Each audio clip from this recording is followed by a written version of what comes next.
영화 속의 사랑. 피츠제럴드, 장 콕토, 콜 포터, 해밍웨이, 피카소 등을 만나는 미드나잇 인 파리. 미드나잇 인 파리는 제84회 아카데미 시상식 각본상 수상작이며 작품상, 감독상, 미술상 후보작으로 2011년에 개봉한 영화입니다. 우디 앨런이 감독을 맡았고 오원 윌슨이 주인공 길 펜더 역을 맡았는데, 우디 앨런 자신의 근현대 서양 예술문학에 대한 동경과 자신의 낭만파적인 연애관을 잘 담아낸 영화입니다. 근현대 서양 예술문학에 대한 소양이 어느 정도 있다면 본 영화를 제대로 감상할 수 있는데, 근현대 서양 예술문학에 대한 동경이 잘 담겨 있어 감상 내내 입꼬리가 올라가는 자신을 볼 수 있을 것입니다. 만약 소양이 전무하다면 약간의 사전 지식을 습득 후 감상을 하거나 먼저 관람 후 등장인물과 배경에 대한 지식을 습득한 뒤 다시 감상한다면 이 영화의 묘미를 맘껏 느낄 수 있을 것입니다. 호불호가 확실히 갈리는 영화라 근현대 예술계에 대한 로망이나 낭만을 갖고 있지 않다면 재미없을 수도 있습니다. 재미있게 보기 위해 등장하는 유명 인물들에 대한 개요 정도는 파악하고 시청하는 것이 좋지만, 해밍웨이나 피카소 같이 유명한 사람들이라서 상식 정도만 알아도 대충 이해는 가능합니다. 영화는 잔잔한 재즈 음악과 함께 프랑스 파리의 아름다운 풍경을 보여주면서 시작하는데, 길 펜더는 약혼녀 이네즈와 함께 예비 장인의 파리 출장에 따라갑니다. 영화 속으로. 정말 대박이야. 이런 도시는 어디에도 없어. 과거에도 없었고. 꼭 처음 와본 사람처럼 말하네. 자주 오고 싶은데 그러질 못해서 그래. 비 올 땐 또 얼마나 아름다운지 알아. 1920년대 파리를 상상해봐. 비에 젖은 파리에서 화가들, 작가들이 비 오면 좋을 게 뭐야? 적기밖에 더해? 결혼해서 여기 와 살면 안 될까? 말도 안 돼. 싫어. 난 미국 떠나선 못 살아. 할리우드의 각본가인 길은 결혼해서 파리에 정착할 것과 소설가로 전향할 의사를 밝히지만, 이네즈는 부정적인 반응을 보입니다. 이네즈의 아버지는 사업가로 프랑스 회사와의 합병 때문에 파리에 온 것이었는데, 길은 공화당 성향의 장인과 잘 맞지 않았습니다. 길은 식당에서 우연히 이네즈의 친구 폴과 그의 아내 캐롤을 만나게 되는데, 폴이 소르본에서 강연 초청을 받아 갑자기 파리에 오게 됐다고 합니다. 이네즈는 길의 의견을 무시하고 폴 부부를 따라 베르사유에 가기로 결정하는데, 길은 사이비 학자 같은 폴이 마음에 들지 않았지만 이네즈 때문에 억지로 베르사유에 끌려갑니다. 과거에 대한 향수는 부정이야. 고통스런 현재의 부정. 길은 완전 낭만파라서 현재를 영영 부정하고 살 수 있다면 더 행복해할걸. 그 오류의 이름이 바로 황금시대 사고야. 그건 잘못된 개념이야. 다른 시대가 현재보다 나을 거라는 착각은 현실에 적응 못하고 낭만적인 상상에 빠진 사람들의 결점이지. 폴은 1920년대 빗속에 파리에 살고 싶다는 길의 소망이 현실 도피적인 황금시대 사고라고 비웃습니다. 길과 이네즈는 다음 날도 폴 부부와 함께하는데, 이네즈는 폴의 박학다식함에 반하지만 폴이 작품에 대해 잘못 알고 있는 부분도 있었고, 가이드의 지적에도 폴은 자기 말이 맞다고 우깁니다. 길은 예비 장인의 초대로 와인 시음회에 참석하는데, 폴 부부도 같이 가고 이네즈는 폴 부부를 따라 춤추러 가겠다고 하고, 술에 취한 길은 폴의 제안을 거절하고 바람도 쐴 겸 호텔까지 걸어가기로 합니다.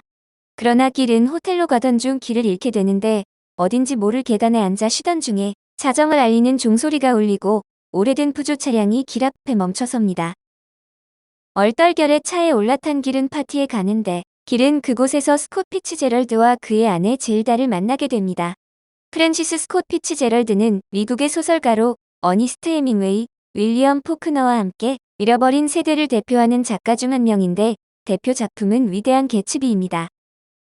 이 소설에 대해서는 문역들 능 익소설 119, 아메리칸 드림의 타락과 절망, 스콧 피츠제럴드의 위대한 개츠비에 소개되어 있습니다. 여기가 어디죠? 오, 이런. 어떤 파티인지 몰랐어요? 친구 몇이 장콕토를 위해 마련한 파티예요. 장 콕토는 프랑스의 시인, 소설가, 극작가, 영화감독으로 장 콕토를 위한 파티에서 미국의 전설적인 작곡가인 콜 포터가 노래를 부르고 있습니다. 유명한 소설가인 스콧 피츠제럴드와 그의 아내 젤다까지 만나다니 길은 믿을 수가 없었고, 스콧과 젤다를 따라 브릭탑 클럽에 들렀다가 폴리도르로 이동하는데 그곳에서 해밍웨이를 만나게 됩니다. 어니스트 해밍웨이는 문역들 종은 바로 그대를 위해 울린다. 어니스트 해밍웨이의 누구를 위하여? 종은 울리나와 고독한 노인의 눈물 나는 마지막 사투, 노인과 바다에 소개되어 있습니다. 해밍웨이는 스콧을 딱하게 여겼는데 실제로 해밍웨이는 회고록에서 젤다를 스콧의 재능을 시기하고 창작을 방해한 정신이상자 아내라고 묘사했다고 합니다. 스콧이 투우사와 나간 젤다를 찾으러 나가 길은 해밍웨이와 둘만 남는데 길이 집필 중인 소설을 보여주고 그의 의견을 듣고 싶어 하자 해밍웨이는 거투르드 스타인한테 보여주겠다고 약속합니다. 다음날 다시 만나기로 약속하고 폴리도르에서 나온 길은 장소를 정하지 않은 것을 깨닫고 폴리도르로 돌아가는데 폴리도르는 감쪽같이 사라지고 그곳에 빨래방이 있었습니다. 호텔로 돌아간 길은 다음날 이네즈도 데려가려 하는데 기다려도 푸조 차량은 나타나지 않자 기다림에 지친 이네즈는 가버리고 길은 혼자 남는데 자정을 알리는 종소리가 울리자 어제 탔던 푸조 차량이 눈앞에 나타납니다. 차 안에는 해밍웨이가 타고 있었는데 길은 해밍웨이를 따라 거트루드 스타인을 만나러 가는데 그곳에 피카소도 있었고 피카소의 연인 에드리아나도 있었습니다. 거트루드 스타인은 미국 소설가, 비평가, 미술 애호가이며 파블로 피카소는 입체파를 대표하는 천재 화가입니다. 그리고 과거로부터라는 이름의 가게에서는 추억을 팔고 있었는데 한 시대엔 따분하고 천박하기까지 했던 것이 단순한 시간의 흐름 속에서 신비롭고 우스꽝스러운 존재로 바뀌기도 했습니다. 에드리아나는 길이 쓴 소설의 도입부를 듣고 좋다며 벌써 꽂혔다고 말하는데 길은 그런 에드리아나에게 고마워합니다. 길은 에드리아나와 대화를 나누는데 에드리아나는 프랑스어로 아름다운 시절이란 벨 에포크 때 파리가 로망이라고 합니다.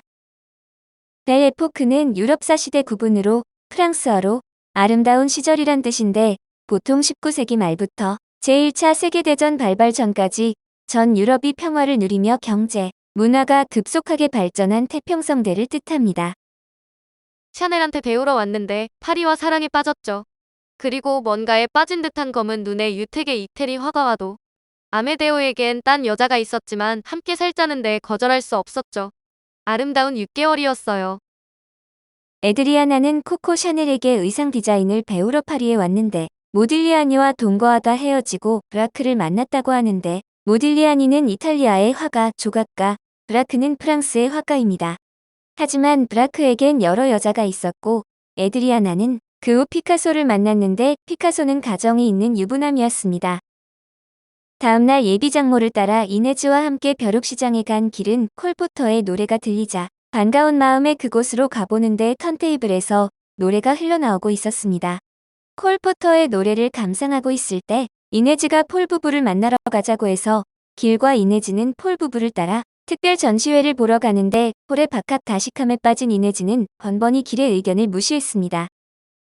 폴은 전시회에서 피카소의 작품을 발견하는데 그 그림은 어제 거트루드 스타인의 집에서 봤던 그림이었습니다. 내 기억이 맞다면 이 뛰어난 초상화의 모델은 프랑스인 정부 마들린 브리수야. 20년대 작품이지. 폴, 내 의견은 좀 달라요. 내 기억은 이 작품은 실패한 초상화로 주인공은 젊은 프랑스 여자 에드리아나야. 미술사에서 배우기론 보르도 출신으로 무대 의상을 배우러 파리에 왔대. 모딜리아니와도 사귀었고 브라크도 사귀었는데 그때 파블로를 만났지. 피카소 말이야. 그림과 달리 그녀에게는 미묘한 아름다움이 있었고 한마디로 끝내줬어. 자기 무슨 약 먹었어? 그래서 이건 걸작이라기보단 그녀에 대한 피카소의 프티부르주아적 표현일 뿐이야. 화끈한 잠자리 때문에 객관성을 잃은 거지. 폴이 그림을 보고 아는 척을 하자 길은 자신이 보고 듣고 느낀 그대로 말하고 길은 영감을 얻는다는 핑계로 파리의 밤거리를 거닐면서 이네즈는 혼자가 되는데 그럴 때마다 이네즈는 폴을 만나 시간을 보냈습니다. 1920년대 파리로 시간 여행을 떠난 길은 피카소와 다투고 혼자 파티장에 온 에드리아나를 만나 대화를 나누는데 길과 에드리아나는 대화도 잘 통했고 과거를 동경한다는 공통점이 있었습니다. 강가를 거닐던 두 사람은 강물에 뛰어들려는 젤다를 발견하는데 젤다는 스콧이 예쁜 백작 부인과 자신에 대해 수군댔다며 살기 싫다고 말하는데 길은 젤다를 진정시키기 위해 바림을 먹입니다. 에드리아나가 돌아가고 혼자 남은 길에게 한 남자가 말을 거는데 그 남자는 달리였는데 잠시 후 달리의 친구들인 루이스 부뉴엘과 맨 레이가 합류합니다. 살바도르 달리는 에스파냐의 초현실주의 화가이고 루이스 부뉴엘은 에스파냐의 영화 감독, 맨 레이는 미국의 초현실주의 사진작가입니다. 미친 소리 같을 거예요. 취했다고 생각할 수도 있겠지만 누군가한텐 말해야겠어요. 전 다른 시대에서 왔어요. 미래요. 2000년대에서 여기로 왔어요. 차에 타면 시간을 관통해요. 정확히 맞아요. 두 세계에 살고 있는 거죠. 이상할 거 없는데요. 길은 달리 일행에게 자신이 미래에서 왔으며 시간 여행 중이라고 사실대로 말하는데 이미 초현실주의적인 생각에 빠진 그들은 신경도 안 씁니다. 길은 에드리아나에게 끌리고 있었는데 예비장인은 길이 바람을 피우는 건 아닌가 의심하고 탐정을 붙여 뒷조사를 시키고 티스랑 탐정은 길을 미행합니다. 1920년대로 시간 여행을 떠난 길은 거트루드 스타인의 집에 찾아가는데 에드리아나가 해밍웨이와 아프리카로 떠났다는 충격적인 소식을 듣게 됩니다. 거트루드 스타인은 두 사람이 영양 사냥을 간 거라며 곧 돌아올 거라고 말하는데 길과 피카소는 해밍웨이가 에드리아나를 킬리만자로에 데려갔다는 사실에 좌절합니다. 책 얘기예요. 아주 독특해요. 거의 공상과학 소설이에요. 우린 죽음을 두려워하고 우주에서의 우리 위치를 묻죠. 예술가의 책임은 절망에 굴하지 않고 존재의 공허함에 대한 해결책을 찾는 거예요. 표현이 명료하고 힘이 있어요. 패배주의자처럼 굴지 말아요. 에드리아나가 해밍웨이와 사냥 여행을 떠났다는 사실에 기분이 좋지 않았던 길은 자신의 소설을 좋게 평가하는 거트루드 스타인의 말을 듣고 마음을 진정시킵니다. 글을 쓴다는 핑계를 대고 몽생 미셸에 가지 않은 길은 혼자만의 시간을 갖는데 지난번에 갔었던 벼룩시장을 다시 찾은 길은 레코드 가게에 가서 콜 포터의 음반을 삽니다. 벼룩시장을 돌아다니던 길은 에드리아나의 일기장을 발견하고 가이드에게 해석을 부탁합니다. 파리가 있는데 다른 데서 산다는 건 나로선 이해가 안 되는 일이다. 파블로, 앙리 마티스와 저녁을 먹었다. 파블로는 위대한 예술가, 마티스는 위대한 화가다. 여름날 파리는 연인과 마주 앉아있는 느낌이다. 최고 시간대에 막심 레스토랑에서 최근에 만난 미국 작가와 사랑에 빠졌다. 이름은 길 펜더, 말로만 듣던 순간의 마법이 나에게 일어났다. 피카소와 해밍웨이도 날 사랑하고 있다. 하지만 뭔가 설명할 순 없지만 내 마음은 길에게 끌린다. 그가 순진하고 겸손하기 때문일까? 슬픈 인생에서 늘 그렇듯 그는 이네즈란 여자와 결혼한다. 꿈에서 그가 나에게 와서 선물을 줬다. 귀걸이였다. 우린 사랑을 나눴다. 일기장에서 자신이 에드리아나에게 귀걸이를 선물한 후 함께 밤을 보냈다는 것을 알게 된 길은 이네즈의 진주 귀걸이를 훔칩니다. 귀걸이를 가지고 에드리아나를 만나러 가려던 길은 이네즈 가족과 마주치게 되는데 몽생 미셸에 간다던 이네즈 가족이 예비장인의 가슴 통증 때문에 중간에 차를 돌려 호텔로 돌아온 것이었습니다. 진주 귀걸이가 없어진 것을 안 이네즈는 메이드를 의심하고 도난 신고를 하려 하는데 일이 커지자 길은 귀걸이를 꺼내 보이며 욕실에서 찾았다고 거짓말을 합니다. 길은 급히 다른 귀걸이를 구입한 후 서둘러 1920년대로 가는데 탐정이 길이 탄 푸조 차량의 뒤를 쫓습니다. 앞부분을 수정한 원고를 들고 거트루드 스타인을 찾아간 길은 에드리아나가 해밍웨이 그리고 피카소와도 헤어졌다는 소식을 듣고 에드리아나가 데올에 혼자 있다는 것을 알게 된 길은 에드리아나를 만나러 달려갑니다. 데올에서는 초현실주의 화가의 결혼식이 열리고 있었는데 길은 에드리아나와 둘만의 시간을 갖기 위해 에드리아나를 데리고 밖으로 나가 에드리아나에게 키스를 합니다. 뭐 하는 거예요? 모르겠어요. 그렇지만 키스하는 동안엔 내가 불멸의 존재 같았어요. 근데 너무 슬퍼 보여요. 인생은 정말 알 수가 없어요. 우리가 사는 현재가 그래요. 모든 게 너무 빨리 움직이고 삶은 시끄럽고 복잡하죠. 난 원래 이성적인 사람이에요. 미친 짓도 안 하죠. 처음 여기 왔을 땐 며칠 머물지도 않았고 진지하게 작가가 될 생각도 없었죠. 할리우드에서 일하고 싶었을 뿐. 근데 지금은 그런 건 아무래도 좋아요. 길은 에드리아나에게 귀걸이를 선물하는데 갑자기 두 사람 앞에 마차가 멈춰서고 두 사람은 마차를 타고 에드리아나가 동경하던 1890년대로 시간여행을 떠납니다. 길이 1920년대에 푹 빠져있던 것처럼 에드리아나는 1890년대에 빠져 있었는데 길과 에드리아나는 그곳에서 피카소가 존경하던 로트렉을 만나고 잠시 후 폴 고겐과 에드가 드가가 합류합니다. 앙리드 툴루즈 로트렉은 프랑스의 화가인데 1890년대에 푹 빠진 에드리아나는 길에게 1920년대는 따분하다며 돌아가지 말자고 합니다.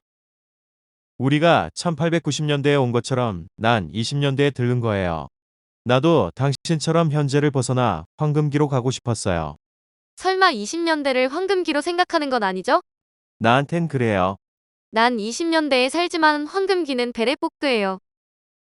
1890년대에 머물길 원하는 에드리아나를 본 길은 자신이 동경하는 황금시대가 사실은 현재에 대한 거부에서 나온 것임을 깨닫아 에드리아나를 1890년대에 남겨두고 혼자 1920년대로 돌아갑니다. 해밍웨이도 읽었어요. 마음에 들어했는데 제안을 하나 했어요. 어떤 제안이요? 주인공이 모르는 게 이해가 안 간대요. 약혼녀가 바람 피우는 게 뻔한데 누구와요? 그 캐릭터, 현학적인 남자. 그걸 부정이라고 하죠. 길은 이네즈가 폴과 바람을 피웠다고 의심하는데 이네즈는 그런 길을 미친 사람 취급을 하며 홧김에 이네즈는 폴과 잤다고 말해 두 사람은 헤어지게 됩니다. 한편 길을 미행하던 탐정은 근세시대로 가서 경비병들에게 쫓기는 신세가 되고 이네즈와 헤어지고 혼자 파리의 밤거리를 거닐던 길은 우연히 벼룩시장에서 레코드를 팔던 여자와 마주치게 됩니다. 그리고 길과 가브리엘이 비오는 파리의 거리를 걷는 장면을 보여주면서 영화는 끝이 납니다. 영화를 만든 사람들. 감독인 우디 앨런은 미국의 유명 영화 감독, 배우, 재즈 클라리넷 연주가인데 2004년 세계 100대 코미디언 중 4등으로 이름을 올렸습니다. 감독, 각본, 주연을 한 영화 애니올이 스타워즈를 제치고 작품상, 감독상, 각본상 등 그의 영화상을 휩쓸었고 그 후 미국의 동부 뉴욕의 대표 영화 감독으로 56년이 넘게 영화를 만들고 있습니다. 그러나 2017년 미국에서 미투 운동이 영화계로 옮겨붙으면서 우디 앨런도 수양딸인 딜런 페로에 대한 성추행 등 의혹 때문에 사회적으로 매장 위기에 처합니다. 이것은 이혼한 미아 페로우의 고발 때문인데 그녀의 과도한 입양과 과도한 결혼, 아동학대 의혹 등 때문에 신빙성이 떨어지고 우디 앨런을 옹호하는 배우들도 많습니다. 1935년 미국 뉴욕 브루클린 출생으로 1953년에 뉴욕대학교에 들어갔다 영화 제작 과목에서 낙제를 해 중퇴하고 뉴욕시립대에 재입학했지만 2학년 때 커닝으로 퇴학이 됐습니다. 1950년대부터 연극 각본가, 연출가, TV 토크쇼 작가, 스탠드업 코미디언 등으로 활동하면서 영화 감독으로서 길을 모색하다 1960년대 드디어 작품을 만들었는데 초기작은 슬랩스틱 코미디였습니다. 19살에 결혼했고 2번 이혼 후 다이앤 키튼, 미아 페로우 등 유명 인사 말고도 여친이 몇 있는 등 여성 편력도 화려합니다. 길 역의 오웬 윌슨은 할리우드에서 실력 있는 배우일 뿐만 아니라 작가로도 인정받은 다재다능한 엔터테이너입니다. 주로 코미디 영화에서의 주연을 많이 맡으며 특유의 부드러운 목소리와 역시 부드럽고 친근한 캐릭터로 인기를 끌었는데 형 앤드루 윌슨과 동생 루크 윌슨 모두 배우입니다.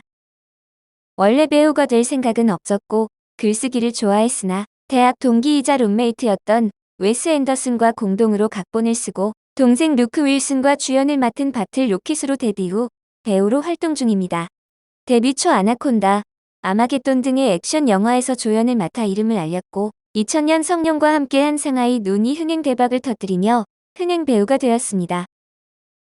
2006년엔 픽사의 장편 애니메이션 카의 주인공 라이트닝 맥퀸의 목소리 연기를 하면서 어린이들에게 큰 인지도를 얻는데 엄청난 부가 수익을 내는 프랜차이즈라 인생 필모그래피라 할 수 있습니다. 그러나 2007년 8월 자살을 기도한 사실이 알려져 많은 이들을 안타깝게 하기도 했는데 전 애인인 케이트 허드슨이 결별 후 다른 남자와 만나는 것에 상심이 컸던 모양입니다. 말리와 나, 원더와 같은 따뜻하고 로맨틱하고 아름다운 가족 영화에도 출연했는데 가족을 구성하는 남편, 아버지로서의 역할이 굉장히 잘 어울리는 편입니다. 이네즈 역인 에드리언 브로디는 미국의 배우로 최연소 아카데미 여우주연상 수상자인데 헝가리인 사진작가 어머니로부터 헝가리인과 체코기 유대인의 혈통을 물려받았습니다. 또한 역사교수이자 화가인 아버지 엘리엇 브로디로부터는 폴란드 유대인의 혈통을 물려받았지만 집안이 종교적인 분위기는 아니었는지 브로디는 가톨릭이나 유대교하고 관련 없이 자랐습니다. 뉴욕의 퀸스의 암울한 거리에서 좋지 못한 친구들을 사귀게 되어 불량해지자 보다 못한 부모님이 라가르디아 고등학교에 입학시켜서 연기에 대해 배우게 되었습니다. 이후 연기 전문대학교에 입학하나 연기 활동에 매진하면서 졸업 전에 자퇴했으며 1992년에 오토바이 교통사고를 크게 당해 수개월간 치료했던 경험이 있습니다. 2006년부터 스페인 출신의 배우 엘사 파타키와 사귀고 2008년에 약혼했으나 2009년에 파혼했고 키이라 나이틀리, 제니어리 존스와 연문설이 돌았지만 독신인 상태입니다. 미드나잇 인 파리, 디태치먼트, 그랜드 부다페스트 호텔과 같은 수작 영화들에 등장했으나 그 후에 찍은 작품들은 모두 평작 이하로 연기력과 명성에 비해 출연작들의 평은 별로인 배우입니다. 에드리아나 역의 마리옹 코띠아르는 프랑스 파리 출신의 배우로 할리우드에서 활동하는 프랑스 배우들 중 젊은 세대에게 제일 유명합니다. 대표작으로 라비앙 로즈, 택시, 퓨리아, 러브미 이프 유 데어, 빅피쉬, 미드나잇 인 파리, 인셉션, 다크나이트 라이즈 등이 있습니다. 1975년 9월 30일 파리에서 태어나 오를레앙에서 자랐는데 1993년 고등학교를 졸업하고 데뷔를 했으며 국내외의 텔레비전에서 다양한 주연과 조연을 맡았습니다. 프랑스의 전설적인 가수 에디트 피아프의 일생을 그린 영화 라비앙 로즈에서 주연을 맡아 아카데미상, 영국 아카데미상, 세자르상, 골든글로브상의 여우주연상을 휩쓸었습니다. 아카데미 여우주연상은 프랑스어로 연기한 영화배우에게 처음 주어진 상이었고 마지막에 피아프의 노래 롱 주느 리그레트리앵을 불렀는데 이 노래는 인셉션의 메인 테마곡으로 사용되었습니다. 비영미권, 특히 프랑스인 배우들 중에서 줄리에트 비노슈, 에바 그린과 함께 할리우드에 성공적으로 정착했다는 평을 듣고 있는데 코티아르가 가장 성공했다는 평을 듣습니다. 러브미 이프 유 데어에 함께 출연했던 프랑스의 배우 및 감독인 기용 카네와 2007년부터 사귀기 시작해 동거하고 있으며 2011년에 아들 마르셀을 낳았습니다. 페미니즘에 대해 평등이 아닌 분쟁을 야기시킨다는 이유로 꽤 비판적이며 2017년 2월에는 도널드 트럼프의 인스타그램의 버큐를 화려하게 날려 화제가 되기도 했습니다. 오늘 영화 속의 사랑은 근현대 서양 예술문학에 대한 동경, 미드나잇 인 파리였습니다.